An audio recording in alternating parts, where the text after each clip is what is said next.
Hi and welcome to the fourth part in the series on differences between World of Warcraft and Elder Scrolls Online. And in this episode, we're going to be looking at world PvP, large-scale PvP. Now, the differences here couldn't be more stark. And also I'm going to link this to a couple of cinematics for each of the games as well, because both of them involve large-scale faction v faction PvP in essence. Elder Scrolls Online, when that first came out, the whole series of cinematics came out, all very much about a siege on the Imperial throne with the three different factions, but the cinematic focused very much on individual heroes, even amongst the massive siege. The PvP experience couldn't be more different, however, because it's all very large scale, small scale, all within the same world. You've got a whole zone, a whole area that is just given over to world PvP. You don't get PvP going on in the PvE area, so the majority of the zones. So you've got this custom-made one. You've got forts there, you've got other more minor objectives to take over. You can get people just randomly forming large groups and zerging forts. You have siege engines set up to assault them. You have other ones set up to defend it. You have repeatable quests that you can take and use that for getting yourself currency, for getting yourself more things that are useful for PvP. There are skill lines that you develop and build up as a result of carrying out that PvP. You can do it in a small group and take on smaller objectives.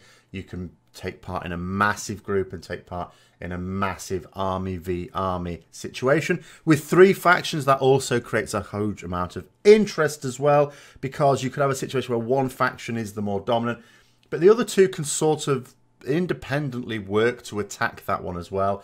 All gets very interesting. World of Warcraft is sort of the other way around. If we look at the latest cinematic, this again shows a huge siege where we have defenders and attackers and massive army, and although the action occasionally looks at individual heroes, you do still get the feeling that it's army versus army. In the game itself, of course, that cinematic is for the next expansion. We can't say exactly what the next expansion is going to bring PvP-wise, but at the moment, and the way the game has been for the last 13 years now, it's very much like the first World of Warcraft cinematic, where it actually was showing one-on-one combat between individuals, because that's what world PvP is. You have going around your business on a PvP realm or your PvP flag for some other reason, and you just get attacked. And sometimes you'll be attacked one-on-one, sometimes it'll be several on one, sometimes someone will get cocky and they will solo several people. But it is basically this small, opportunistic, at best skirmishing type PvP. Now, of course, people will remember fondly, if they remember vanilla at the time, that you could get larger scale battles going on as well. Someone would basically pick a fight, killing some NPCs. That flags up in the local defense channel that someone is attacking an opposite faction. South Shore was known for this. Crossroads in the Barrens was known for it as well. The various places where this used to happen. And people would just pour in and you'd end up with a huge brawl. A very, very massive brawl. But that was all there was to it. There were no objectives. It was just people knocking lumps out of each other until they got a bit bored. And it was great fun when it happened every now and then. But we don't really have this siege in World of Warcraft at all. The world PvP is simply just randomly killing people with no reason. Now, of course, there is instance PvP. We've got battlegrounds, you've got arenas. The arenas, of course, again, is that small scale stuff, which is more reminiscent of the original World of Warcraft cinematic, not at all like the newer one. You have battlegrounds, and some of them could be quite large. Alterac Valley 40v40, in theory, should be able to set up a significant amount of conflict there, but in reality it doesn't work out like that, especially these days. You have both armies, effectively, we can call them that, riding right past each other. Some people will stop in the middle and have a bit of a scrap again, usually to the chagrin of everyone else who tells them not to fight in the middle. It's the job of everyone in that place to go right down to the other end and fight NPCs, and the other guys to go the other way and fight NPCs, and it's basically a race to see who can kill the NPCs the quickest. As a result, all of the PvP ultimately comes down to directly characters fighting characters.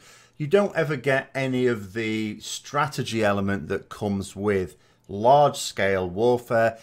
You don't have, for example, terrain adding interesting options, really. In the Elder Scrolls Online, in the whole Cyrodiil area. You know if you're going in there and you've just joined, you know there's battles going on somewhere. You can sort of see where they are as well. And you will need to get to where your army is.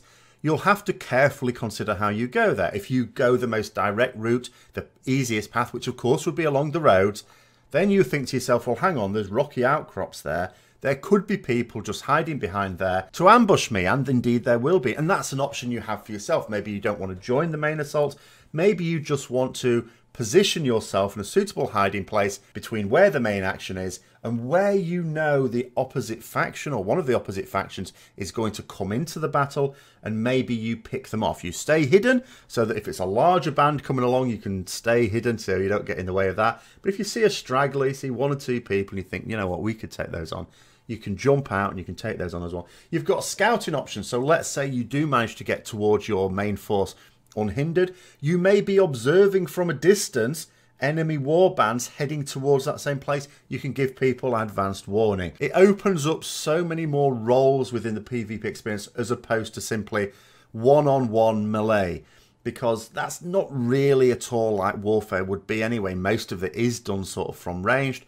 With all these jobs in there, not really an experience you get from World of Warcraft. But as I say, given the emphasis on the large siege warfare that we saw in the newest cinematic for World of Warcraft, are we going to see any changes in the next expansion? We'll just have to wait and see. So those are, as I see it, the main differences between World PvP, especially between Elder Scrolls Online and World of Warcraft. Hope you enjoyed it. If you did, don't forget to like, comment, subscribe and share for further content. And until next time, I'll see you later.